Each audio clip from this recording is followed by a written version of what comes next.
발표는 전 성북구청 정비사업팀 국장 이력을 가지고 계신 안병석 대표님께서 발표해 주시기 바랍니다. 박수로 모시도록 하겠습니다. 네, 반갑습니다. 접니다. 제가 이 사진을 좀 핸드폰으로 찍었더니 좀 못생겨 나오는데 신문이 낫죠? 이게 변호사님이 사회를 보니까 갑자기 법정같이 엄숙하게 만들어 놨어, 설명회를. 그래서 우리는 1시간 동안 여러분들이 좀 알기 쉽게 또 재미있게 그런 말씀을 드릴 거고요.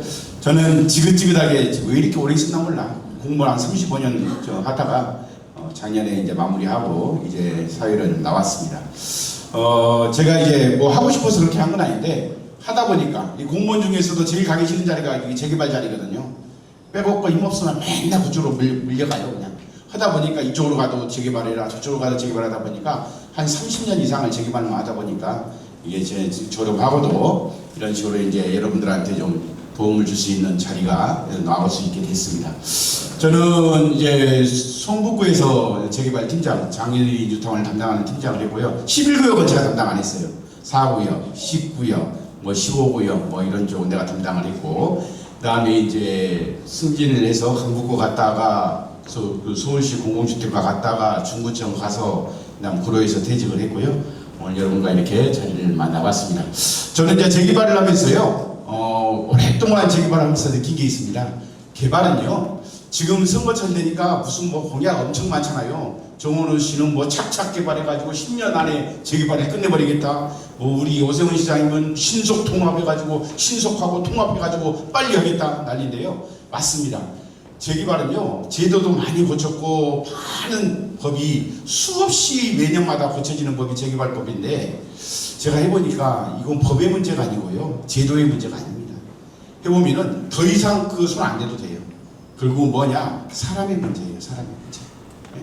그래서 보니까 제가 중부에서 해봤습니다. 신당 19역을요 재개발 구역 지정부터 그 다음에 지금 현재 시공사까지 뽑았는데 6개월 만에, 구역 지정 6개월 만에 조합 설립을 했어요. 어떻게 했느냐, 조합 직접 설립해가지고 36일 만에 75% 달성했습니다. 36일 만에. 가능할까요 이게? 해보니까요 가능합니다. 어떻게 했냐면 사람이 하면 돼요. 사람이. 그리고 진정성 있게 하면 됩니다. 그래서 제가 재개발을 하면서 중구에서는 재개발 과정을 하면서 중림동에, 저쪽에도 이제 서울시청 옆인데요, 거기도 며칠 만에요. 28일 만에 75%. 약수동은 공공도시복합사업이라고 해서 LH 사업하는데요, 여기는 67%만 받으면 돼요. 그래서 제가 야 꼬타리 좀 떼가지고 70% 받자 해가지고 25일 만에 받았습니다. 우리 위원장님 말씀하시는 거 재개발 동의서 받는 거 2년에 받았어도 빨리 받았어요. 사실은 여러분들이 재개발 이야기하면 제일 많이 나온 게 뭐죠? 음마아파트죠. 음마아파트. 그 잘 빠진 음마아파트. 지금 뭐 지난번에 한 2년 됐죠. 조합 설립된지. 조합 설립하는데 거기는 30년 걸렸습니다. 30년. 75% 맞추는데 30년. 이게 얼마나 어마어마한 일인지 아시겠죠? 그런데 지금 트렌드가 바뀌었습니다. 어떻게? 지금은 조합원들이요 이것저것 묻고 따지지 않습니다. 빠른 재개발로 합니다. 빠른 재개발. 그래서 조합원들이 중부에서 그렇게 열심히 잘해봤으면 중부 사람들은 다 순진한 개비요. 말도 잘 듣고 동의서 내 그러면 갖다가 착착 줄서 내는 거예요. 천만의 말씀이에요. 재개발 지역은 다 똑같습니다. 근데 어떻게 사람을 설득을 하고 어떻게 공감을 하고 어떻게 운영하느냐에 따라서 저렇게 달라집니다. 그래서 조합 직접 설립, 구역 지정한 다음에 추진위원 안 하고 바로 조합으로 가서 조합 직접 설립은요 구청에서 직접 창립총회까지 해줘요. 조합장까지 뽑아줘요. 그러다 보니까 훨씬 빨라졌죠. 재개발을 하는 사람들은 구역 지정, 추진위원회, 조합, 사업시행과 관리처분, 그 다음에 이주, 철거, 착공, 준공 그렇게 하는데, 조합 설립이 됐다 그러면 재개발 한 50% 끝났다 보시면 돼요. 50%. 그런데 그 조합 설립을 36일 만에 했다? 대단한 기록이죠. 그래서 저런 기록들 때문에 제가 이 자리에 섰고, 또 저게 이제 서울시에서 또 재개발 하는 분들한테는 보편화가 됐습니다. 최근에 이제 저 중구에 저런 방식을 가지고 그대로 지금 해가지고 사업을 한 데가 자양사 A구역입니다. 거기는 어디냐면요, 청담대교 아시죠? 청담대교. 청담대교 건너편 강남 쪽에는 청담동, 거리 건너오면은 자양동. 그런데 거기는 조합원이 1,400명 정도 됩니다. 저기도 중구처럼 우리도 조합주택설립하자 해가지고 엊그저께부터 동의서를 받기 시작했는데요. 대단합니다. 대단합니다. 기록이 깨졌어요. 제가 36일 만에 25일 만에가 최단기간이었는데 그 인간들이요 14일 만에 받았어요. 14일 만에. 조합설립 동의서를 14일 만에 받았어요. 75%. 근데 75%만 받은 게 아니에요. 85% 지금 채워놨습니다. 이게 뭐냐? 사실은 조합원님들이 이제 스스로 결정하셔야 돼요. 내가 누구한테 맡기고 누가 하자면 따라하고 이러는 게 아니고 스스로 의사결정을 하는 겁니다. 오늘은 이제 사업 방식 중에서 자 다음 넘겨주세요. 이거 넘어가는 게 없어서 오늘은 이제 사업 방식 중에서 여러 가지 사업이 있는데 여러분들 아시잖아요. 옛날에 2006년도에 제가 장유타운 재정 촉진 계획을 수립하고 2018년도에 떠났으니까 거의 한 12년 정도 장유타운 담당하다가 지역계 떠났죠. 지역계. 여러분 아시죠? 장유 11구역. 제가 장유동을 떠날 때 이렇게 이야기했습니다. 내가 다시는 장유동 옆에도 안 지나간다. 지긋지긋한 11구역. 문재희 전 위원장님이요 2021년도가 22년도에 언젠가 제가 중구청에 과장을 했을 때 저한테 한번 상담을 하셨다는 거예요. 우리 역세권 개발하고 싶은데 그거 할 수 있어요? 제가 그랬습니다. 역세권 개발? 하지 마세요. 그거 못해요. 그거 하는 데 없어요. 개발 중에서요 역세권 개발 보통이 아닙니다. 그런데 세상에 내가 여기서 장유 역세권 돌고지 역세권 설명회가 있어서 매달려서 왔더니 저는 장유 19구역인지 몰랐어요. 장유 19구역인지 알았으면 안 왔어요. 내가 진짜 가기도 싫다니까. 얼마나 괴롭힌지 아세요? 구청에다 뺑가리 치고 몸에다 쇠사슬 묶고 2박 3일 잠자고 그러면서 짜장면 시키면서 우리 것을 안 시켜주더라고요. 자기 거 시켜주더라고요. 그러면서 살았어요. 그 11구역이에요. 11구역이 다시 재개발을 한다고요? 그럴 일이 없습니다. 절대 안 될 겁니다. 그런데요, 정말 이거 교회라서 그런데 이거 진짜 하나님의 은혜가 아니면 안 될 것 같습니다. 기적이 일어났어요, 기적이. 이건 진짜 할 수가 없고, 봐보세요. 말씀드렸죠? 재개발 해야 되니까 뭐 했어요? 도시재생으로 묶었어요. 도시재생하면 재개발 못하게 해놨어요. 또 재생할 중에서 할 수 있는 게 뭐예요? 재생 중에서 모아타운 가로주택을 할 수 있어요. 그거 한다고 해놨어요. 이거 역세권 하려고 했더니 2중, 3중 열쇠를 풀고 들어갔어요. 내가 보기에는 문주희 위원장님이 보기에는 저렇게 야기야기 하시는데 대단한 분이에요. 그러니까 되는 거예요. 여러분 보십시오. 서울시의 누구도 성북구청의 누구도 11구역은 안 돼. 거기는 안 돼요. 가지도 마. 근처에 가지도 마. 업자들이요 11구역에서 서류 검토 좀 설계 좀 해주세요. 업자들이 다 도망가요. 11구역은 됐습니다. 그런 11구역이 오늘 구역 지정을 하고 이제 사업 시행자를 정리하기 위해서 설명을 한다니까 저한테는 정말 개인적으로는 기적 같은 일입니다. 기적 같은 일. 정말 대단합니다. 오늘 제가 하는 것은요 신탁에 대한 이야기입니다.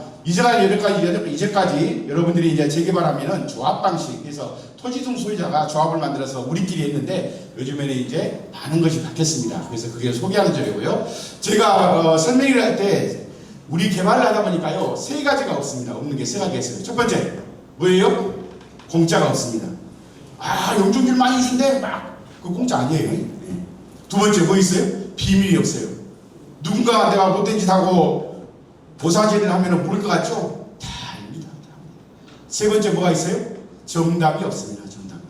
재개발은요 신탁 방식이 좋아? 조합 방식이 좋아? 뭐가 정답이에요? 정답 없어요. 엄마가 좋아? 아빠가 좋아? 애들한테 항상 묻죠? 그러면 애들은 어때요? 둘 다 좋아 그래요. 그런데 우리 애들한테 물어봤더니 뭐라고 하는지 아세요? 둘 다 싫어. 그건 정답이에요. 그래서 이것은 신탁이냐 조합이냐 이 방식이 어떤 게 좋냐 이게가 아니고 어떤 걸 선택할 거냐의 문제입니다. 엄마는 엄마로서 좋은 점이 있고요. 아빠는 아빠로서 좋은 점이 있어요. 그러면 여러분들이 뭘 선택할 건가 결정하면 돼요. 누군가가 설명을 하면 네가 뭔데 신탁이 좋다고 그래. 네가 신탁사직원이야? 신탁사직원 아니에요. 그냥 오래 하다 보니까 알게 돼서 말씀드리는 것 뿐이에요. 그리고 제가 한다고 해서 다 믿을 거 없어요. 제 말을 듣고 판단하세요 여러분들이. 그래서 신탁으로 할 건지 조합으로 할 건지 우리 논의해서 결정해보자는 겁니다. 정해진 게 아니고요. 그것도 누가 결정해요? 문주희 위원장이 혼자 결정할 수 있어요? 안 돼요. 여러분들이 결정하는 겁니다. 여러분들이 참여해야 돼요. 재개발에서요 제일 안 좋은 게 뭔지 아십니까? 제가 재개발하면서 말씀드리는 것 중에서 자 찬성하는 사람 찬성할 이유 있으니까 찬성해야죠. 반대할 사람, 반대할 이유 있습니다. 빌딩 가지고 있는 사람들은 재개발하면 손해예요. 재개발해서 제일 이익 보는 사람이 누군지 아세요? 다세대 빌라에 사시는 분들. 최고의 이익을 보는 사람들입니다. 빌딩 가지고 있으면 반대해야죠. 찬성도 반대도 좋습니다. 그런데 제일 나쁜 사람이 있어요. 누군지 아세요? 찬성도 안 하고 반대도 안 하는 사람. 어쩌라는 거야 이거? 지지게 싸우면 옆에다가 이긴 편 우리 편? 여러분들 보세요.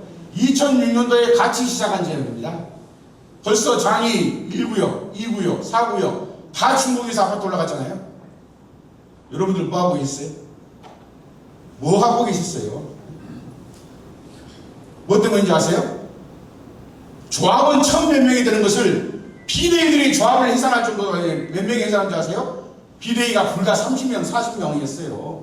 300명, 400명이 해제한 게 아닙니다. 그때 여러분들은 뭐 하셨습니까? 여러분들이 전부 다 방관적으로 앉아 있었어요. 찬성하신 분들은 찬성하시라고요, 적극적으로. 자연사회인처럼 2주 만에 85% 동의서 내시라고요. 반대하실 분들 열심히 반대하세요. 조합이 망하는 이유는 뭔지 아십니까? 찬성도 안 하고 반대도 안 하는 이 사람들. 정말 나쁜 사람들이죠. 그래놓고 나중에 아파트 같이 올리고 내 세상 같이 올리면 과실만 먹겠다고요? 그러지 맙시다. 그러지 맙시다. 우리가 과실을 먹이려면 땡볕에 흙도 메고 밭도 가서 일하고 땀도 흘리고 그 다음에 우리 과실을 먹는 거예요.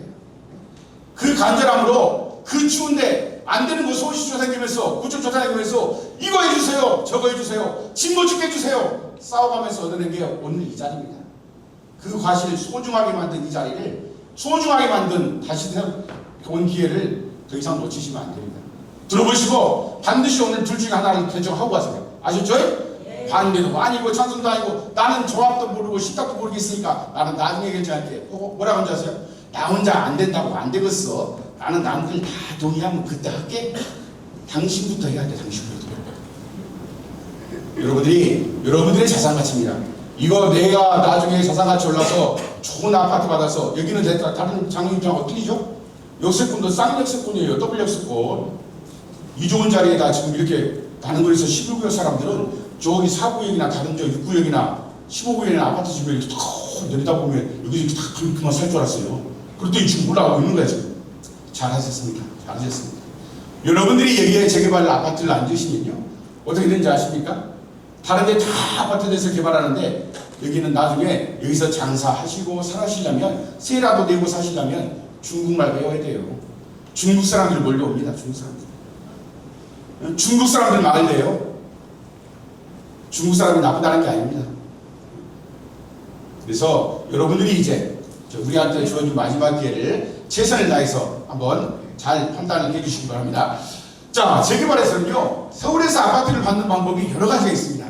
그 중에서 보면 최근에 나온 놈이 저 민간도시 복합사업인데요. 민간도시 복합사업, 역세권 활성화사업, 장기전세주택, 신속통합 재개발 잘 아시죠? 모아타운. 가로주택 10,000평방미터짜리 쪼가리 모아서 모아타운. 이렇게 해가지고 저런 여러 가지 방법에 의해서 아파트를 받습니다. 그런데요, 그 여러 가지 방법으로 아파트를 받는 모든 그 규정들이 보면 법이 다 틀려요. 호적이 다 틀린 거죠. 민간도심은 도심복합 지원에 관한 법률, 역세권 활성화는 여러 가지 법을 짬뽕해서, 그 다음에 신속통합은 도정법, 그 다음에 모아타운은 소규모 정비법, 이런 식으로 해서 호적이 틀립니다. 근데 그 밑에 쭉 가서 결론을 보면 뭐예요? 아파트는 똑같다는 거죠. 근데 아파트를 받는 방법이 여러 가지가 있구나. 그런데 가장 쉬운 아파트를 받는 방법이 요즘에 최근에 유행하고 있는 민간도시 복합사업입니다. 법에 따라서 동의율이 틀려요. 여러분들이 75%로 사업을 해야 되죠? 저기는 67%의 사업을 할 수 있습니다. 최근에 개정된 법입니다. 그 다음에 쉬운 게 신속통합. 재개발은요, 한 50년 이상 많이 경험이 있고 무겁기 때문에 저기는 많은 사람들이 알아요. 그래서 의외로 또 쉽습니다. 그 다음에 모아타운. 가장 어려운 게 역세권 장기전세주택. 여러분들 혹시 들어봤어요? 내 주변에 내가 아는 사람 중에서 역세권 장기전세주택 아파트에 우리 구역 들어봤어요? 안 들어봤어요. 왜 없어요? 그만큼 어려워요. 몰라요가 아니에요. 그걸로 몰라요. 그만큼 하기가 어려워. 그런데 저걸 해냈더라고요. 기가 막혀서 참. 아니 그 시은 재개발하다가 서로 동의해가지고 해제하더니 제일 어려운 놈을 찾아가지고 하고 있더라고요 지금. 예, 그래서 이렇게 해서 여러분들이 이제 역세권 장기전세 주택을 하고 있는데 동일이 민간도시 복합사업은 65%, 나머지는 75% 이렇게 되어 있고 노후드나 이런 것이 법에 따라 틀리다. 이 정도만 아시면 되겠습니다. 자, 그러면 다음 넘겨볼까요? 자, 사업을 하는데요, 여러 가지 사업 모델들이 있습니다. 모델들이 있는데 그 중에서 한 5가지 정도로 이렇게 해서 앞에서 말씀드렸다시피 각 사업의 특징이 있습니다. 역세권 장기전세 주택은 역 주변에 해야 돼. 그 다음에 모아타운은 10,000평방미터, 와서 더 커도 20,000평방미터 이상 하면 안 돼. 뭐 신속통합은 10,000평방미터 이상인데 뭐 10만도 돼. 그리고 민간도시 복합사업도 역 주변에만 해야 돼. 그런데 350m 안에 들어와야 돼. 이런 여러 가지 규정들이 있어서 이렇게 사업들이 다양해졌다. 이렇게 보시면 될 것 같고요. 역세권 장기전세 주택은 서울시에서 2023년도부터 3만 평방미터, 제대로 해도 3만 평방미터 이상 못하게 해놨습니다. 그런데 운 좋게도 또 장기준비가 신기해. 아무튼 사람을 여러 번 놀라게. 여기가 9만 평방미터가 넘더라고요. 이게 역세권 장기전세 주택에서 대규모로 하는 것은 마지막이에요, 여러분들이. 아무튼 기록은 잘 세워, 기록은 뭐든지. 참내 세상에. 그래서 역세권 장기전세 주택에서 가장 넓게 하고 있는 구역이 장시구역이다. 이렇게 보셔도 틀리지 않을 것 같고요. 역세권 장기전세 주택은요, 또 하나 특징이 있습니다. 많은 분들이 역세권 장기전세 주택 하니까 저게 무슨 뭐 임대아파트만 작장처럼 다닥다닥 짓는 거 아니야? 그렇지 않습니다. 근데 저 공무원들이, 저도 공무원이었는데 공무원들이 이름이 참 기분 나쁘게 지어놨어. 아, 우리가 전부 다 우리 분양 아파트하고 우리 조합원 아파트고 분양하고 거기에 임대가 일부 들어가 있는데 마치 전세주택이 주인인 것 같이 역세권 장기전세주택 적혀놨어. 그러면 누가 모르면 너 어디 사냐? 역세권 장기전세주택 살아. 나 아직도 전세 사냐? 그럴 거 아니야. 나중에 사업 끝나고 주고 나면 이름을 살짝 바꿔버리자고 이렇게. 재수없이 말이야. 역세권 장기전세주택 이지랄 해놨어.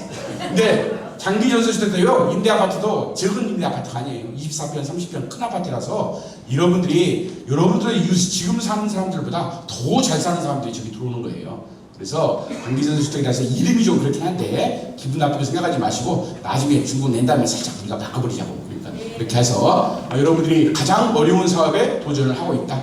가장 어렵게 일을 하더니 가장 쉽게 재개발을 해줘야 하더니 가장 어려운 사업을 또 하고 있더라. 정말 기적 같은 일을 하고 있다. 이렇게 보시면 될 것 같습니다. 그런데요, 정부에서 최근에 보면은 패러다임이 바뀌었습니다. 이제 여러 가지 사업 방식이 있고요. 아파트를 공급하는데요. 서울의 아파트를요, 70%를 신규 주택을 재개발 재건축에서 공급을 합니다. 근데 여러분들 아시죠? 이재명 정부 지금 난리 났죠? 아파트 두 채 가지고 있으면 죽일 거야. 아주 겁나서 죽겠어요, 겁나서. 지금 아파트 두세 채 가지고 있는 사람들은 잠을 못 잘 겁니다. 네? 또 뭐예요? 양도소득세, 중과세, 보유세, 중과세. 강남에 32평에 보통 강남은 한 70억 돼요. 그거 보유세 1%만 올려보세요. 1년에 세금이 얼마예요? 7천만 원. 한 달에 세금이 얼마예요? 700만 원. 여러분들 월급 700만 원 이상 받으신 분 있어요? 저도 퇴직할 때 700만 원 못 받아봤어요. 우리 같은 사람은요, 조도 못 가지네요, 이제, 조도. 뭐예요? 아파트가 이제 계속 아파트 값이 오르니까 정부는 계속 수요를 줄일 거예요. 대출도 안 해주고, 12억 이상이면 뭐 2억 이상 안 해주고. 아니, 세상에 50억, 70억짜리 사는 사람들이 자기 돈 50억, 70억 빼서 사는 사람이 어디 있냐고요. 아, 강남에 이렇게 하니까 막 아파트 값이 내렸대. 아, 봤죠? 얼마나 되는가? 100억 하던 놈이 70억 됐다는 거예요. 30억 깎아주면 여러분 살 수 있어요? 그런 지경입니다. 그런 지경이에요. 문재인 정부 때 됐어요. 아파트 값이 오르니까 끝없이 정책을 바꿨죠. 28번을 바꿨습니다. 오히려 아파트 값이 계속 올랐죠. 이재명 정부도 똑같은 고민을 하고 있습니다. 지금 이렇게 하니까 또 전세가 날립니다. 월세가 날립니다. 이걸 해결을 어떻게 하느냐? 정부는요, 이제 마음이 급해졌습니다. 백약이 무효입니다. 뭘 해도 안 돼. 나머지 집값을 잡는 방법이 딱 하나 남았죠. 뭐예요? 공급입니다. 공급. 그래서 정부는 이제 마음이 급해져서 빨리 아파트를 공급하는 방법을 찾고 있습니다. 그래서 과거에는 자, 어떻게 지을 거냐? 가로주택으로 지을 거냐? 역세권으로 지을 거냐? 뭐 신도통합으로 지을 거냐? 이런 걸 고민했지만 이제는 정부의 패러다임은 뭐냐? 누가 지을 거냐? 누가? 그래서 신탁 방식이 요즘에 가장 핫하게 주목을 받고 있습니다. 정부 입장에서는요, 음아파트 이야기했죠. 재개발조합 자기들끼리 맡겨놨더니 세상에 시작도 안 했는데 30년이 가버렸어. 그놈들 믿고 언제 아파트 공급을 기대하겠냐고, 집값내를 기대하겠냐고. 그래서 정부가 이제 가장 고민하는 게, 야, 개발은 이제 더 이상 조합 방식으로 니들끼리 하는 거 그만해.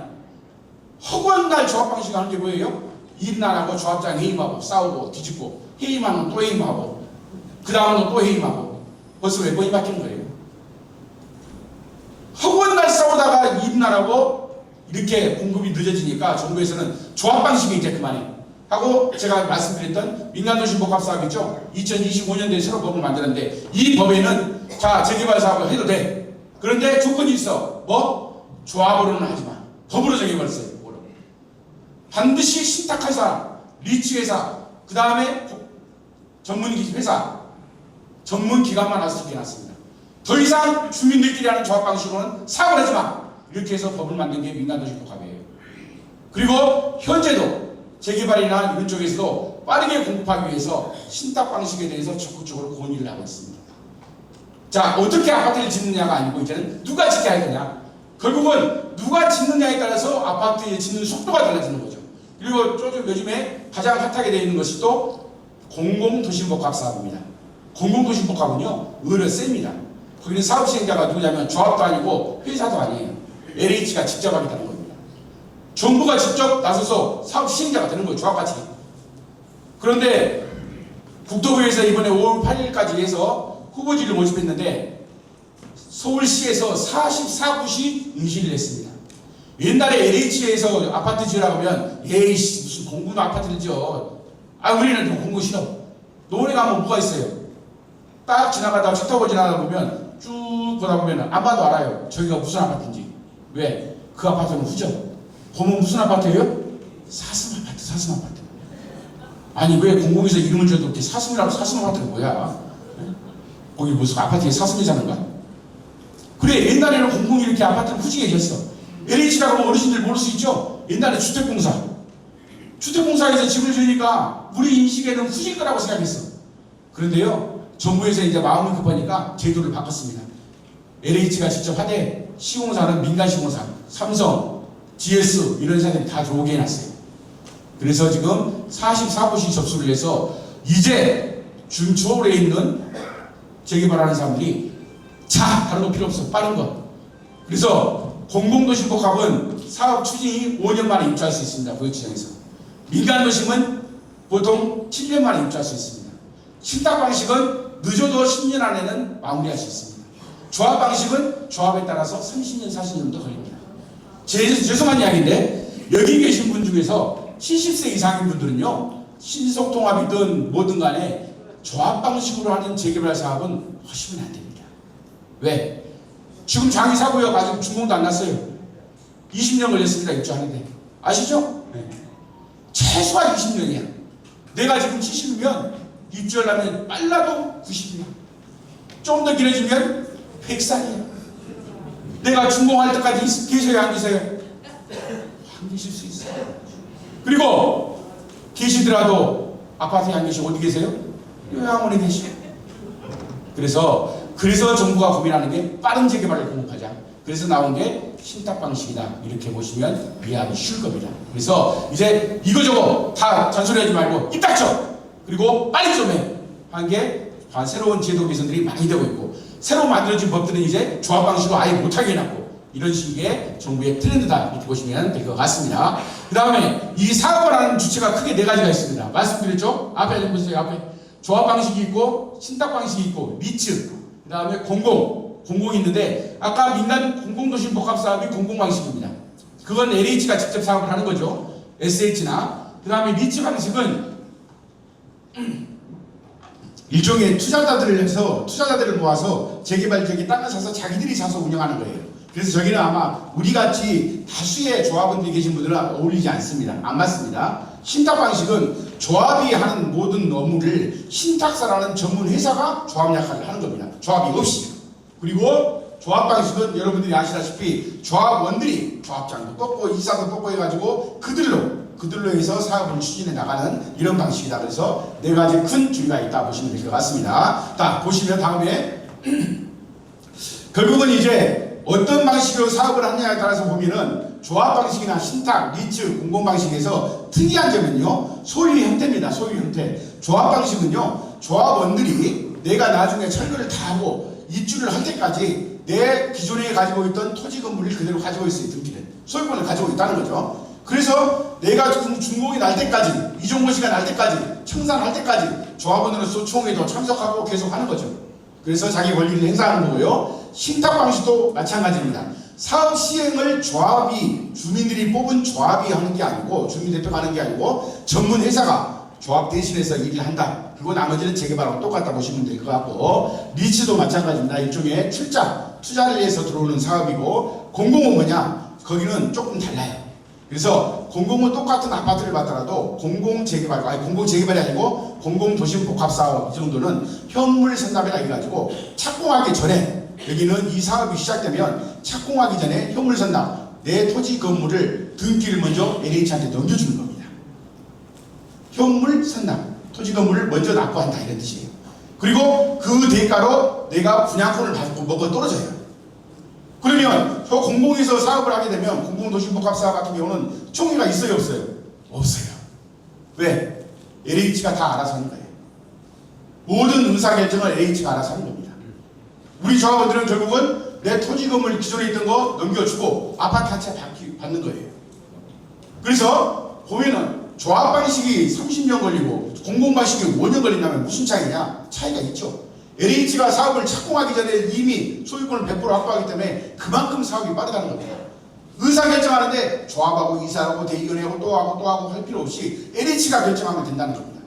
그래서 결국은 조합원들한테는 아파트 한 채 드리는 겁니다. 보세요. 우리끼리 싸우고 지지고 먹고 해임하고 해가지고 30년 걸려서 아파트 한 채 받으라. 내가 무슨, 나는 관계없어. 나는 아파트만 받으면 돼. 그래서 공공한테 맡겨가지고 5년 만에 받으라.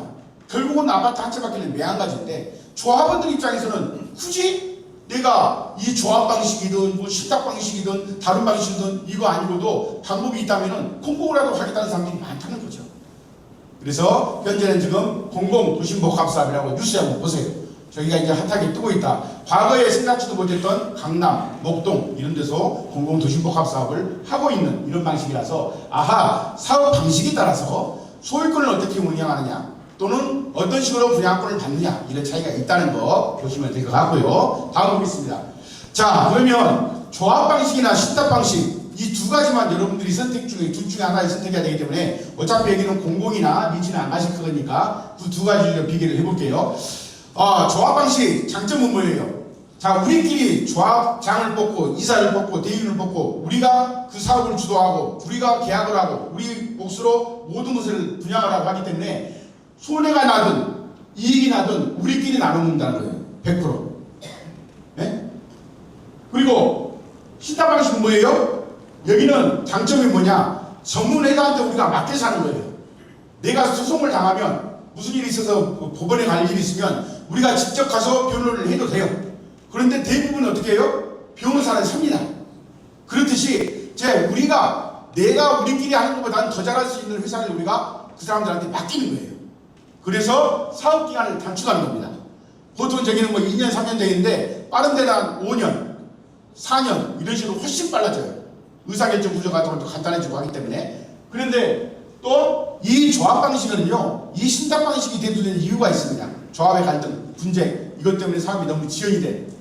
이렇게 정의되어 있는데요. 그 뒤에 지금 법에서 말하지 않는 게 뭔지 아십니까? 조합의 비리입니다. 조합의 비리 때문에요, 사업이 엄청 늦어집니다. 엄청. 여러분들 뉴스 네이버 가서 지금 검색해 보세요. 성남의 상대운동이라고 있습니다. 대림건설에서 시공하는데 5,000세대이죠. 5,000세대. 어마어마하게 크죠. 5,000세대. 한 구역에 5,000세대. 그런데 거기 조합장님이 38살 먹은 여자분이에요. 결혼도 안 했어요. 그런데요, 처음에는 정말 순수하게 시작했죠. 열심히 했죠. 그분이 왜 조합장이 됐습니까? 요즘에 카톡 밴드 잘하면요, 조합장 돼요. 방울 안 잡고 카톡. 그러니까 조합장들이, 그래, 너 정말 잘한다. 조합장 시켜놨어요. 처음에는 순수했죠. 그런데요, 여러분들은 모르실 겁니다. 조합이라는 게요, 정말 무섭습니다. 저 같은 사람도요, 조합장 시켜놓으면요, 비리를 안 져주고는 못 견딜 정도예요. 난리가 납니다. 난리가 납니다. 업체들이 그냥 모시고 갑니다. 그냥 그래서 이 조합의 비리가 그것 때문에 많은 사업의 손실이 생기는 겁니다. 100억짜리, 10억짜리 공사를 100억이 주고요. 어떤 사례를 제가 보니까요, 그것도 있습니다. 조합에서 계약을 했어요. 돈도 줬어요. 계약서하고 돈 지급한 감이 있고 일이 없어요, 일이. 뭔 일을 했다고 했는데, 계약을 했는데 그 일을 안 했어요. 한 적이 없어요. 그런데 돈만 몇 억이 나갔습니다. 이런 일 때문에 사업이 늦어지고 갈등이 있고 분쟁이 있고 소송이 있고, 변호사님 계시지만요, 조합에 분쟁과 갈등이 있으면 변호사님들이 제일 좋아해요. 변호사 비용이요 보통 100억, 200억씩 합니다. 어마어마합니다. 어마어마합니다. 그래서 그런 싸움들 때문에 사업이 늦어지고 있던 것인데, 신탁 방식에서는 전문 회사가 하기 때문에 투명하다. 그리고 신탁 방식은요, 업종에서 보면은 그 금융업으로 분리가 되어 있습니다. 그래서 신탁에서 자금을 조달해서 직접 사업을 운영할 수 있도록 해서, 조합 방식은 조합이 시공사한테 부탁하거나 PF를 일으켜서 그 자금을 운영해야 되는데, 신탁 방식은 자기들이 직접 저금리로 운영하기 때문에 사업 기간이 단축이 되고, 그 다음에 자금이나 투명성이 더 조합 방식보다 훨씬 낫다. 근데 단점은 뭐냐? 조합 방식은 우리끼리 잘하면 좋은데, 우리끼리 비리 없이 깨끗하게 투명하게 잘하면 좋은데, 그렇게 않기 때문에 상상 싸움이 일어나고 장기 지연이 되고 또 시공사들하고 협회에 당할 수가 없습니다. 이 조합장님들 중에서 특히 장동도 마찬가지입니다만 지금은 달라졌습니다. 지금은 젊은 분들이 많이 오시는데 아예 조합장을 하시려고 젊은 분들이 나선 분들이 의외로 많습니다. 강남, 광주 이런데, 동작 이런 데도 마찬가지고요. 옛날에는 나이 드신 분들이 조합장이잖아요. 지금은 안 그래요. 30대, 40대도 많이 있고, 아까 성남의 상대원들도 38살 그런 사람들이 많이 하는데, 무슨 이야기냐? 시공사들이요, 전문회사들이에요. 재개발조합이나 이런 업무를 수십 년 동안 하면서 그것만 해서 먹고 산 사람들이야. 그런데 조합장이나 조합임원들은 어떤 분들이에요? 우리 같은 사람들이에요. 조합장님 중에서 제일 직업이 많은 게 뭔지 아세요? 택시 아저씨, 택시기사, 쌀집 아저씨, 이발소 아저씨. 아니, 이 사람들이 우습다는 게 아니에요. 그 사람들이 우리만큼 몰라. 나도 예를 들어서 조합장 시키면 나도 모를 수 있어. 나 같은 사람도 어려운 그 몇천억짜리, 몇 조짜리 사업을 그분들이 하고 나가는 거예요. 그러니 그 시공사하고 싸움이 일어나면 당할 수 있습니까? 못 당해요. 그래서 저 조합 방식으로 하는 것은 갈등이 있고 분쟁이 있고, 그 다음에 여러 가지 시공사하고 했거나 조합 비리에 취약하다는 거고, 신탁은 뭐냐? 여기에 선수들이 하는 거죠. 회사들은 해봤다는 거죠. 시공사 니도 회사잖아. 나도 회사야. 경험이 있습니다. 그래서 수수료가 내지 경험이 있는데, 그 대신 신탁사를 쓰려면 뭘 내야 되냐? 돈을 내야 돼요. 돈을. 제가 뭐가 없다 그랬죠? 공짜 없습니다. 내가 소송에서 이기고 싶으면 변호사 사야 되고요. 변호사 사야 되면 뭐예요? 공짜로 해줘요? 돈 내야 돼요. 그래서 신탁사는 장점이 있는데도 저 수수료를 내는 거구나. 이것 때문에 신탁사 하자고 하면 그 수수료 내는데 수수료 아까운데, 이런 분들이 있는데요. 그거 좀 나중에 이따 이야기하더라고. 비용 문제를 보면요, 조합은 우리가 별도로 수수료를 내는 거 없죠. 신탁은 분양 수익의 1에서 4% 정도의 수수료를 냅니다. 예를 들어서 1조 사업이라고 하면 100억, 2조면 한 200억 되겠죠. 1%면. 그래서 근데 보통 이제 서울시의 경우에는 신탁사들이 이제 경쟁을 하다 보니까 거의 1%에서 2% 정도가 시장가가 형성이 돼 있어요. 2% 넘어가는 게 거의 없습니다. 그래서 수수료도 과거에는 막 3%, 4% 받았는데 많이 낮아졌다. 그래서 신탁사가 사업도 빨리 되고 투명하고, 그 다음에 자금 조달도 잘 되고, 우리 조합원들이 신경 쓸 일 거의 없는데 수수료는 나간다. 수수료. 그런데 그 수수료가 저가 주동되는데, 그 정도는 우리가 내도 충분하게 사업성이 있고 우리가 감당할 수 있으면 신탁 방식도 좋다. 이렇게 이해하시면 될 것 같고, 좋아. 우리끼리 의사결정하는 거 좋죠. 우리가 다 참여해서 합리적으로 현명한 판단하면 좋죠. 근데 그렇게 할 수 없다면, 또 싸움이 일어나고 분쟁이 일어난다면 오히려 조합 방식이 사업을 더 지연시키고 오랫동안 해야 되기 때문에 힘들다. 이렇게 이해하시면 될 것 같습니다. 다음 볼까요? 자, 이제 그 역량별로 보면요, 독점력이나 자본조달력은 신탁이 훨씬 좋죠. 100%입니다. 실행속도 보통 이제 2, 3년인데 저희가 뒤에 보면 사례를 보면 한 4년에서 5년 정도 빨라집니다. 그리고 리스크 통제, 리스크도 여기는 금융감독위원회에서 직접 신탁회사를 관리감독하게 돼 있어요. 그래서 여기는 투명성이나 그 다음에 감독 리스크도 충분히 커버할 수 있다. 그리고 수수료 문제는 이렇게 1에서 2% 정도 되는데 수수료 이야기 해볼게요. 근데 이제 신탁에서 수수료를 이야기하면 1%면 1조 사업이면 100억, 여기는 아마 2조 정도 될 겁니다. 3차세대 되면 보통 한 3조 가까이 될 텐데 200억 또는 300억이 되겠죠. 수수료 1%만 잡아도. 그런데 이분들이 이거 너무 아까운 거 아니야 하시는 분도 있죠. 따져봅시다. 비용이 그 정도인데 예를 들어서 부동산 중개 수수료 볼까요? 부동산 수수료가 매매에서요 물건이 15억 이상이면 수수료가 몇 프로인지 아세요? 0.7%예요. 0.7%. 내가 15억 이상짜리 물건을 팔면 부동산 중개 수수료를 0.7%를 내야 돼요. 근데 그 부동산 중개인 아저씨가 내 물건을 팔기 위해서 1년을 노력을 합니까? 10년을 노력을 합니까? 보통 몇 달 안에 거래가 성사되잖아요. 그러면 근데 0.7%를 먹는 거야. 근데 신탁 보세요, 신탁. 저기는 짧아야 10년이에요, 3년. 그런데 1% 정도면, 요즘에 많이 싸져가지고 0.8% 정도면 부동산 수수료만큼도 안 받는 거예요. 워낙 큰 전체 규모가 커서 커 보이는데 그렇다는 겁니다. 자, 그러면 신탁만 돈이 들어가느냐? 그렇지 않습니다. 공공에서 하는 거 있죠? LH에서 하는 거. 국가에서 하니까 공짜로 해줄 것 같죠? 그래요. 공공에서 할 때는 수수료 없습니다. 그런데요, 수수료라는 이름만 없을 뿐이에요. 저기는 LH에서도 재개발 사업을 대신하면 경상 운영비 해가지고 전체 사업비의 2에서 4%를 가져갑니다. 신탁사보다 더 떼가요. 이름만 수수료가 아니야. 아니 흰말 홍대기나 백말 홍대기나 결론은 똑같은 거 아니에요? 그쵸? 근데 LH는 수수료도 없는데 신탁이 수수료가 들어가네? 이런 분들이 있어요? 있습니다. 또 볼까요? 조합 봅시다. 조합의 한 달 운영비가 최소 3천만 원입니다. 조합장 임원들 월급 줘야 되죠? 보너스 때 400% 주죠? 한번 해볼까요? 3천만 원에 월급 주면 3천만 원, 6천만 원 칩시다. 1년이면 얼마예요? 6억이에요, 6억. 7억 2천, 7억 2천. 10년이면 얼마예요? 72억. 20년이면 얼마예요? 140억. 아니, 왜 조합을 하면 수수료가 안 된다고 생각하세요? 거기에 들어가잖아요, 돈. 수수료라는 이름만 없을 뿐이에요. 수수료 형식에 다 돈이 들어가요. 세상에 뭐가 없다고 그랬어요? 공짜 없어요.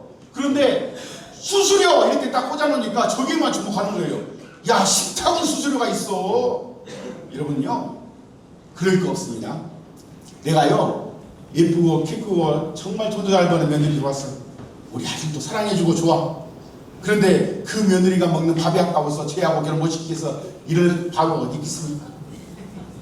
아끼지 마세요. 쓸 돈 써도 남는 돈이에요. 그 째째하게 그 며느리가 먹는 밥을 아끼지 마시라고요. 3조짜리 사업입니다. 3조짜리. 우리가 싸우고 지지고 먹고 조합장 해임하고 시공사 바꾸고 조합장 바꾸면 누굴 바꿔요? 시공사 바꾸고 정비업체 바뀌고 모든 업체를 다 바꿉니다. 세상을 바꿔요, 조합장이. 그러니라고 가는 세월이 얼마예요? 그러니라고 가는 비용이 얼마예요? 그 비용 따져보세요. 아낄 걸 아끼자는 거예요. 아낄 걸 아끼자는 거예요. 그래서 여러분께서 그런 수수료가 있는데 이것도 다른 거하고 관계없이 다른도 다 일종의 수수료 같이 돈이 나가는 거라 이렇게 이해하시면 틀리지 않습니다. 다음 보겠습니다. 자, 그러면 어떤 게 좋느냐? 말씀드렸죠? 어떤 게 좋은 정답은 없습니다. 결국 여러분들께서 스스로 판단하시고 결정하시면 돼요. 엄마가 좋아, 아빠가 좋아. 엄마는 엄마로서 장점이 있어서 좋고요. 아빠는 아빠로서 장점이 있어서 좋아요. 그 장점을 어느 곳에 가중치를 줄 건지 여러분들이 결정하시면 돼요. 나는 좀 그래도 아무리 그래도 내가 우리 며느리가 먹는 밥이 아까워. 그러니까 신당하지 말고 그냥 조합으로 갔으면 좋겠어. 조합장 월급 좀 받아가더라도. 그렇게 하세요. 네. 원하시면 그렇게 하시오. 아니야, 수수료 주더라도 난 빨리 끝나고 싶어. 아니, 그 비용 뭐 다 아껴가지고 더 그거 놔둘 수 있으면 그 돈 써야지. 네? 아니, 내가 변호사 써서 내가 이름 물어주게 생겼는데 내가 이름 안 물어주면 1,000만 원짜리 변호사 아끼고 뭐 있어요? 그렇게 해서 판단을 하시라고요. 그래서 이 자리는요, 자, 신탁이 좋아요, 조합이 좋아요. 그렇지 않습니다. 여러분이 결정하시면 돼요. 신탁은 이렇고 조합은 이렇고, 이것을 가지고 여러분이 스스로 결정해보는 자리입니다. 다음 보겠습니다. 자, 정비사업에서 신탁 방식을 조금 더 들어가 볼게요. 정리를 해보겠습니다. 다음에. 자, 신탁 방식은요, 과거에는 없었습니다. 2003년도 조정부 만들어질 때. 그런데 재개발에서 신탁이 들어온 것은 2010년도부터 지금 들어와 있습니다. 거기 보면은 사업 시행자로서 조합, 공공, 신탁 이렇게 다 들어가 있는데 지금은 가로정비, 소규모 재건축 다 지금 신탁이 다 들어가 있고요. 최근에 2025년도에 그 법이 새로 발표됐는데 그 법이 민간도시복합사업이라는데 저 법에서는 아예 조합 방식으로 하는 것을 못하게 해놨습니다. 무슨 이야기냐? 정부는 더 이상 지지고 볶고 싸우고 지랄 비용을 하는 이 조합놈들하고 아파트를 만드는 것이 싫어 이제. 빨리 해, 빨리 좀. 제발 좀 빨리 좀 해. 마음이 급해 죽겠어. 그러니까 야 우리 정부가 우리 국민들의 사랑해서 공공으로 해가지고 5년 만에 입주해주고 도심복합에서 민간복합해가지고 10년 만에 입주하게 정말 우리 정부가 국민을 사랑하나? 사랑할 줄 모르죠. 근데 아니에요. 뭐냐? 정부가 지금 여러분보다 더 마음이 급해요. 빨리 공부하고 싶어 빨리 아파트를 짓는 방법이 뭐냐 찾아봤더니 결국은 저 문제예요. 조합 방식으로 하면 허건날 싸우고 허건날 뒤지고 먹고 물어뜯고 있더라는 거예요. 그래서 본질이 없어졌어요. 본질이 개발하고 아파트 짓는 건데 본질이 자기들끼리 싸우는 게 본질이야. 조합장 찾아내는 게 본질이야. 그러다 보니까 아예 최근에 만든 법에서는 조합으로 하는 재개발을 아예 없애버렸습니다. 그래서 정부의 트렌드가 최신 유행이 이제 조합 방식보다는 전문 신탁 방식이나 공공으로 가는 걸 원하는구나. 이걸 여러분들이서 받으시면 될 것 같고요. 최근에 이제 서울시장들을 공약을 좀 봅시다. 정원호 시장이 발표했던 게 뭐예요? 착착개발. 근데 이름은 좀 고급스럽게 짓지. 착착개발이 뭐야? 착착개발하는데 이분이 뭐라고 했나요? 재개발 정원수 앞으로 10년 이내에 끝내겠다고 했어요. 10년 이내에. 10년 이내에 끝내려면 어떤 방법이 있을까요? 조합 방식을 없애는 겁니다. 그게 바로 신탁이나 공공유지로 가겠다는 겁니다. 그리고 오세훈 시장은 뭐라고 했어요? 우리는 그래도 공공으로 하는 것보다 민간으로 가고 싶어. 민간으로. 그래, 민간으로 공공 LH가 정부가 주도하는 사업보다는 민간 사업을 추진하고 싶다. 선수 두 후보가 좀 달라졌죠? 근데 두 후보 다 결국은 빨리 하자는 거예요. 좋아요. 착착을 하든 척척을 하든 신속을 하든 관계없어요. 근데 그 빠르게 하는 주인공은 누구냐? 바로 여러분들입니다. 정치인들이 아니고요. 여러분들이 스스로 의사결정하고 참여를 해야 됩니다. 그리고 결정을 해야 돼요. 조합 방식을 할 거냐, 신탁으로 할 거냐, 역세권을 할 거냐, 도시백화를 할 거냐, 공공으로 할 거냐, 그런 것들을 스스로 결정하시면 빠른 개발을 할 수 있다. 이렇게 보시면 될 것 같고요. 정비사업에서 신탁이라는 게 이제 보편화된 사업 방식이구나. 우리가 과거에 몰랐는데 이 신탁 방식이 새로 계속 들어오는구나. 이렇게 보시면 될 것 같고, 신탁 방식이 왜 이제까지 활성화가 안 됐을까요? 2016년도 때 했는데. 근데요, 2016년도, 2023년도 12월 달 이전에는 어떤 뭐가 있었냐? 신탁 방식으로 하려면 토지 등 소유자, 건물의 전체 토지 등 30%한테 신탁 등기를 걸어 이렇게 해놨어요. 근데 여러분들 생각해보세요. 아무리 신탁 방식이 좋아도 내 등기에다가 신탁 등기 좀 겁시다 하면 찬성할 사람이 누가 있어요? 아무도 없어요.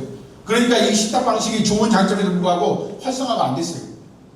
그래서 그 문제를 해결하고자 2023년도 12월 달에 그 법조항을 없앴습니다. 그래서 신탁회사가 들어와도 여러분들 토지 건물에 신탁 등기 안 해도 돼요. 동의만 내면 돼요, 동의. 그래서 그 동의 가지고 신탁회사가 들어올 수 있게 법이 보완이 됐기 때문에 지금 최근에 이제 신탁 방식이 활성화가 되고 있다. 이렇게 이해하시면 될 것 같습니다. 다음 보겠습니다. 자, 조합 방식의 장점 말씀드렸죠? 신탁 방식의 장점. 빠르다. 자금 조달도 잘 된다. 협상도 잘하고 안정적으로 사업 진행한다. 왜? 신탁회사는요, 한 번 들으면 저놈을 자르려면 75% 동의를 해야 돼요. 근데 조합은 어때요? 10%가 발의해가지고 총회해가지고 과반수 찬성에서 과반수가 찬성하면 조합장이 땡깡 잘라요.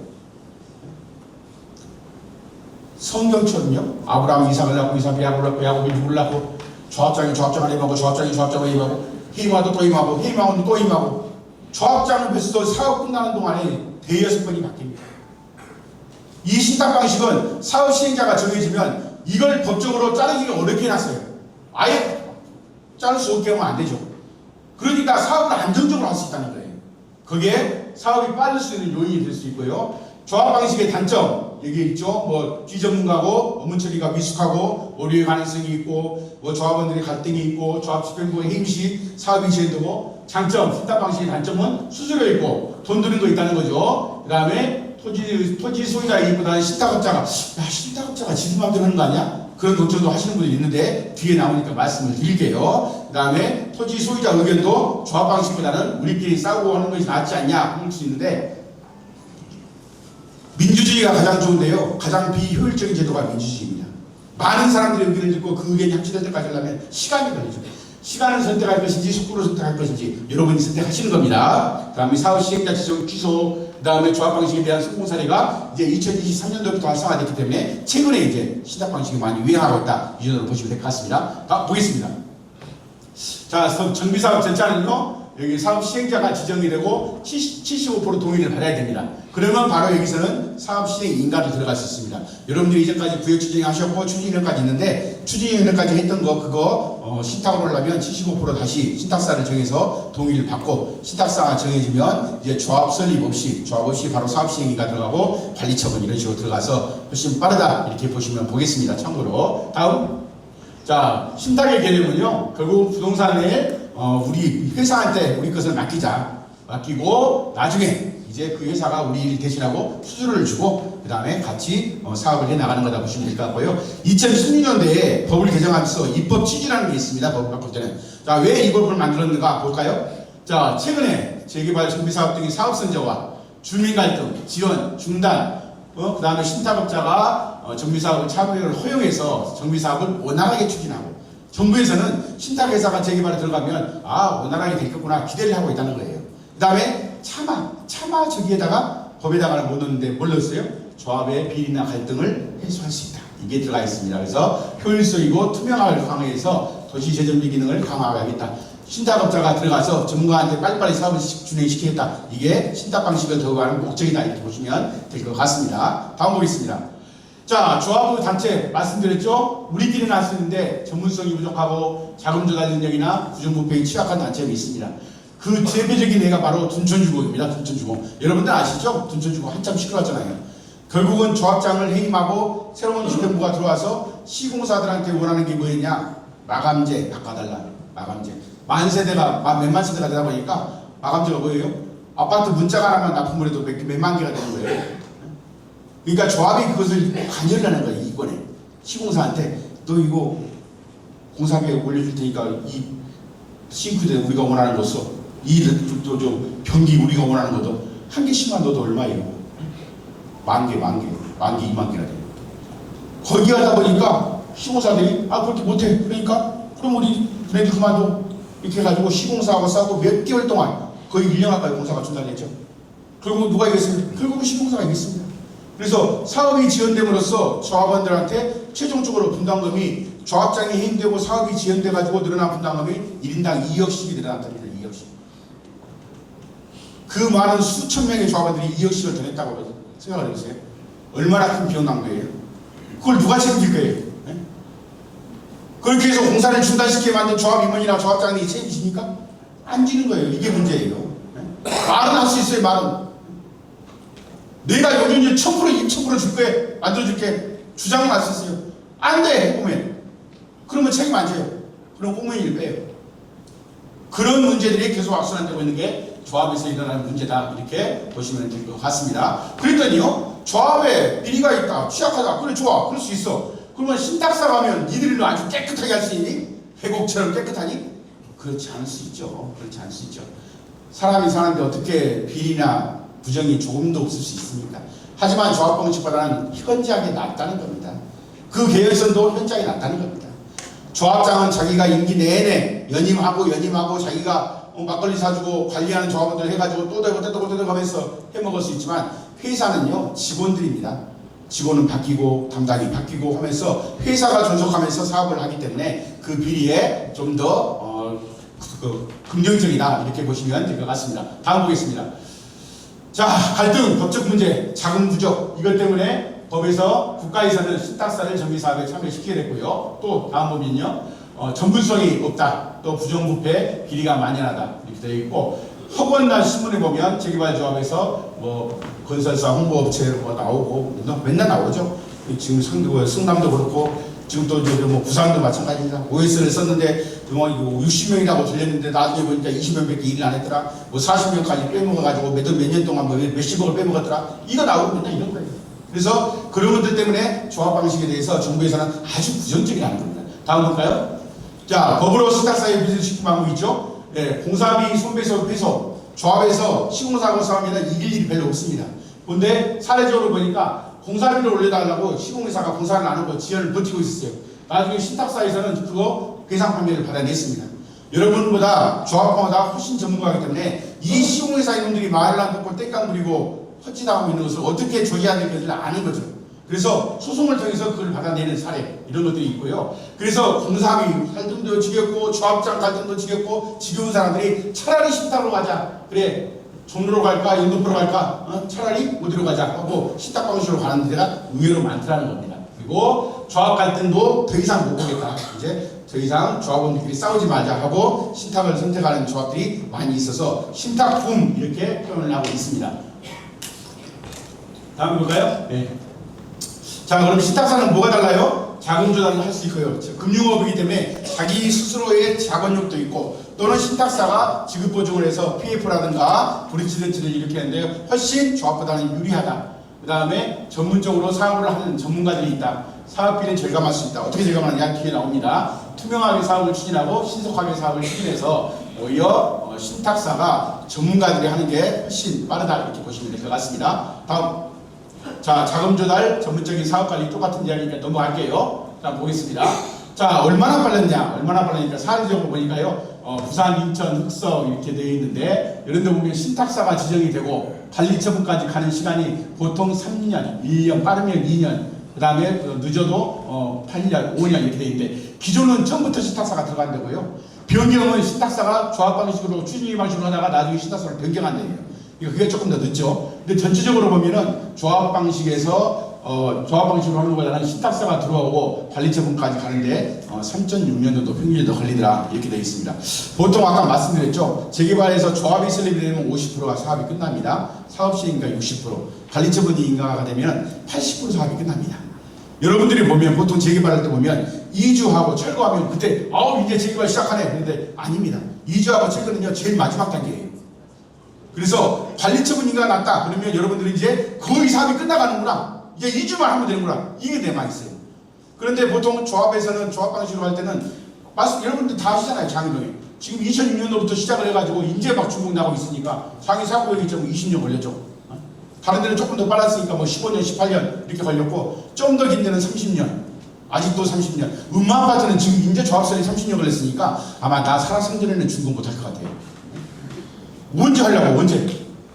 조합설이면 50% 가는 30년이면 준공할 때도 30년이면 60년 걸리려고? 저 아는 분이 거기 자기 아파트 산다고 엄청 자랑했어요. 내가 처음 공무원이니까 야야야 네가 봐. 너희 아파트 여기 재건축 해가지고 내가 한강변에도 좋은 아파트 줄 거야. 지금 들어가셨어요. 그래서 그렇게 사업이 오래된 길게 걸리는 이런 것들이 해소할 수 있다. 그래서 같이 시작한 장애유타원에서 우리 11개월만 이래서 빠지고 저래서 빠지고 못했던 거 늦었던 거 그걸 회복할 수 있는 기회가 있다면은 이 방식도 괜찮다. 그래 나는 그래도 그렇다 하더라도 다른 조합들처럼 우리 조합원들끼리 했으면 좋겠어. 그렇게 하세요. 나는 그래도 우리가 늦었으니까 좀 빨리 가는 방법이 있었으면 좋겠어. 그 선택하세요. 여러분이 선택하시면 됩니다. 다음 보겠습니다.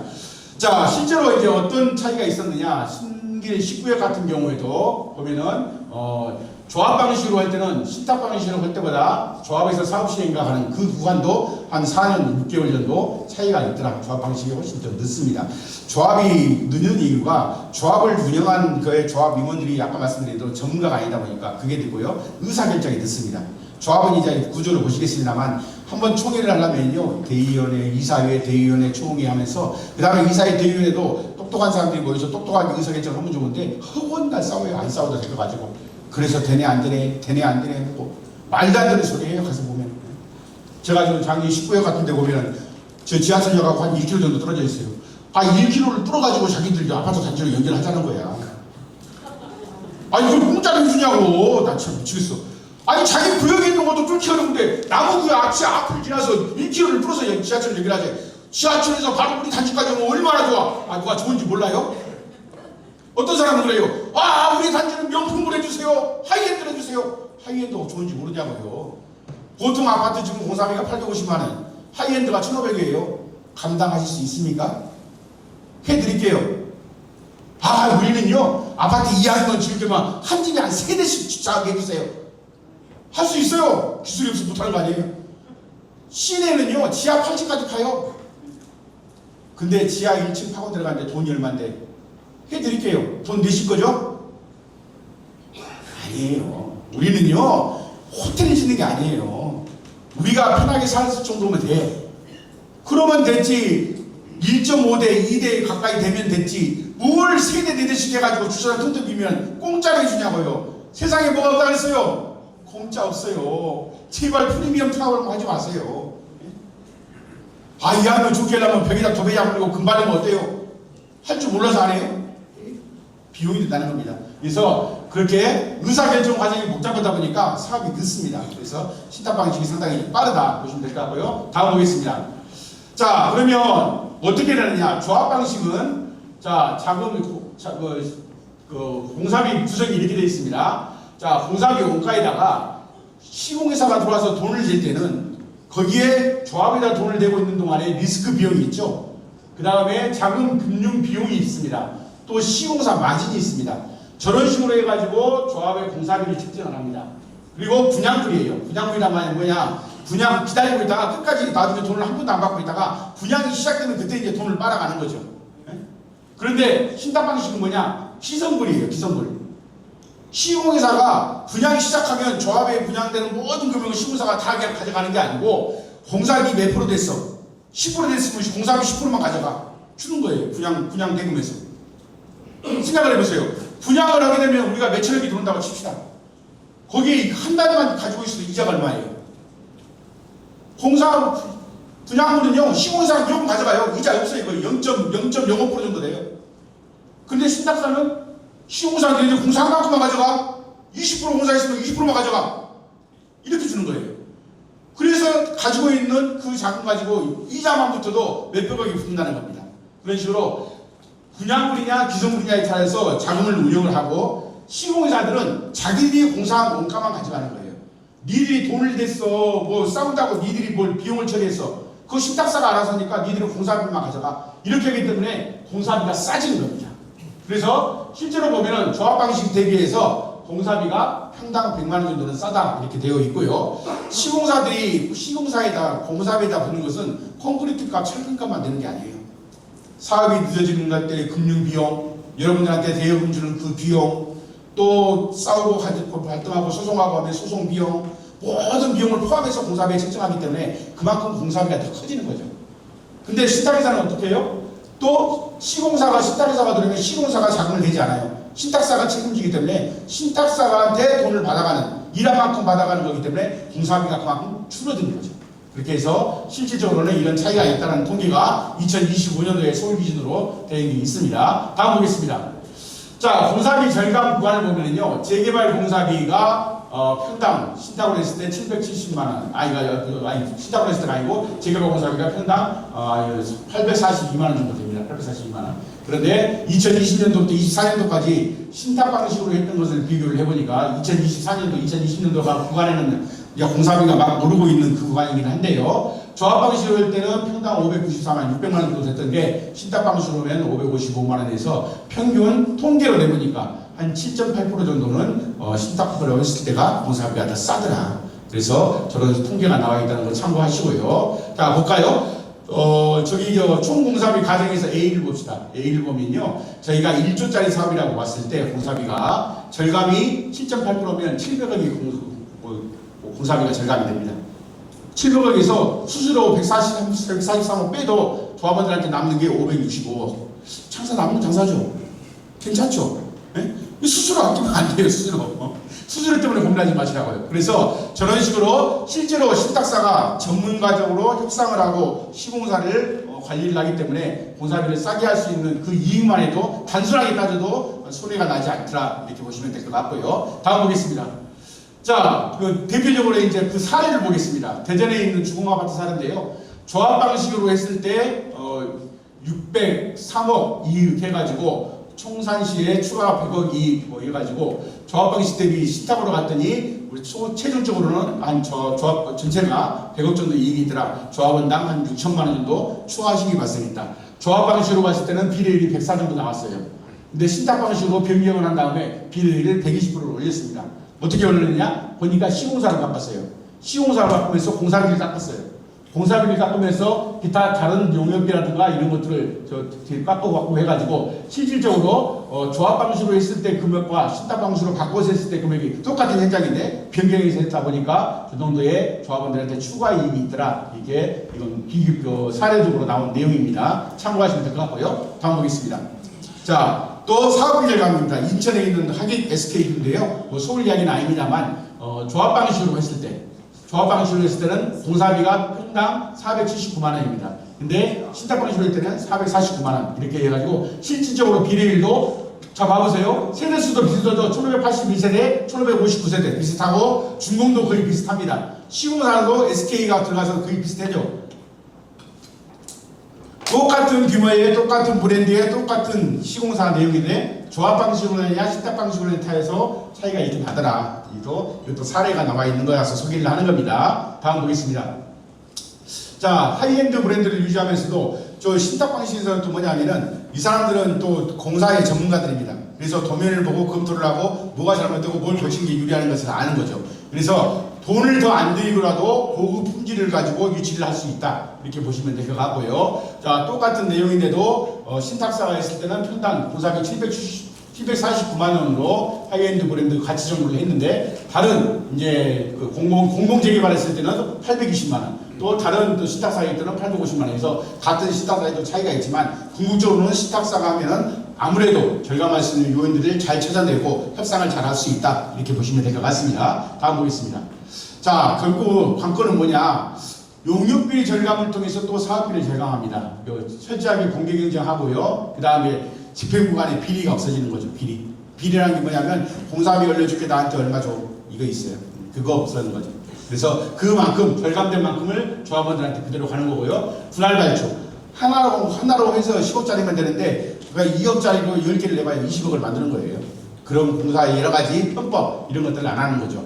자, 조합 방식과 신탁 방식에 보면은 자, 신탁 수수료를 내더라도 우리가 당초에 내야 될 총 금액이 있는데 이 금액에다 신탁 방식을 얹어서 그 비용이 들어가는 게 아니고 총 내야 될 비용 내에서 이걸 절감해서 그 내에서 수수료가 나가기 때문에 손해보는 건 아니다. 그래서 아까 말씀드린 대로 이쁜 며느리 그 아까 밥 먹는 거 아까운 거 절대 안 된다. 바보 같은 짓이다. 이렇게 보시면 될 것 같습니다. 절감하는 만큼 그걸 수수료로 가져가기 때문에 추가로 우리가 수수료를 더 낸다고 생각하실 필요는 없다는 거죠. 자, 다음 보겠습니다.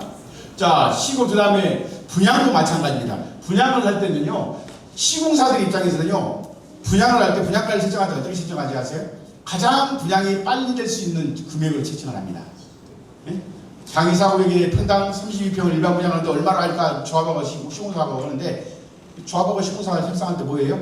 시공사 입장에서는 빨리 분양 대금을 받아들이기 위해서 분양이 좀 빠른 금액으로 해요. 그래서 조금 분양가를 낮춥니다. 보수적으로. 다른 데는 이거인데 우리는 이러니까 조금 낮춥시다. 그래가지고 분양가를 보수적으로 해서 상당히 낮춥니다. 하지만 신탁사는 어떻게 해요? 신탁사는 자기들이 분양되어 있는 그 금액의 수수료를 먹기 때문에 분양가를 최대에 올리는 거죠.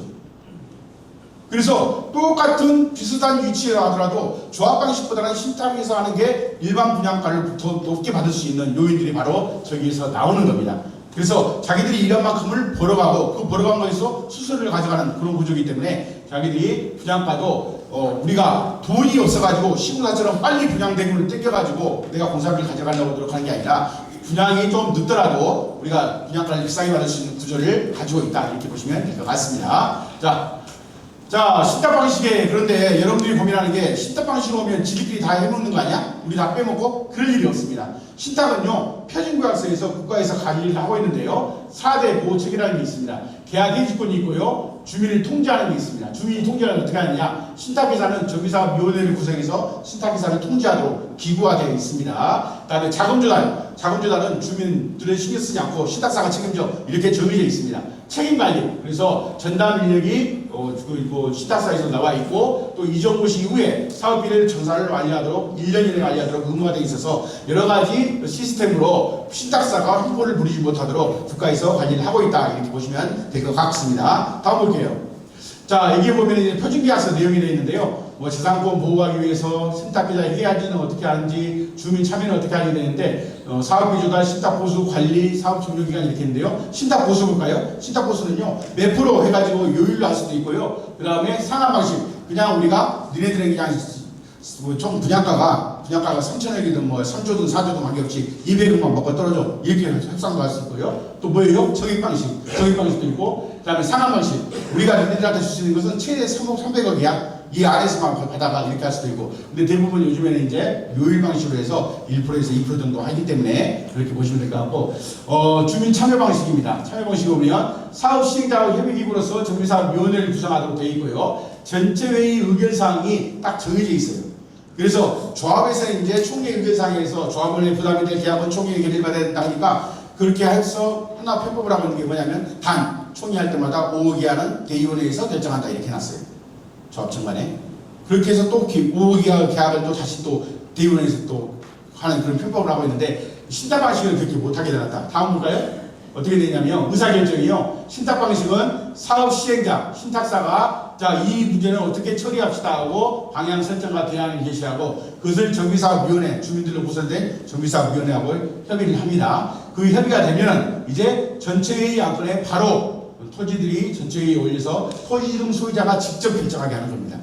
5억 이하는 그냥 대의원들이 해먹는 게 아니고 5억이든 1억이든 여러분들이 토지 등 소유자가 직접 의사결정을 하게 하고, 또 의사결정 과정에서도 불필요하게 이사회 대의를 거치지 않고 정비사업위원회에서 협상된 그 안건에 대해서는 바로 총회에서 토지 등 소유자가 결정하게 돼 있어서 아마 조합 방식 못지않게 여러분들의 의사가 충분히 반영될 수 있는 그런 구조는 가지고 있다 이렇게 보시면 될 것 같고요. 조합 방식 보세요. 예산에서 정한 범위가 아닌 대의원에서 위임해가지고요, 전체 조합원이 아니고 소수 조합원의 의사결정에 따라서 이렇게 의사결정이 이루어질 수 있다. 그래서 업체들이 영업을 할 때 어디를 많이 작업을 합니까? 대의원들을 많이 작업을 하죠.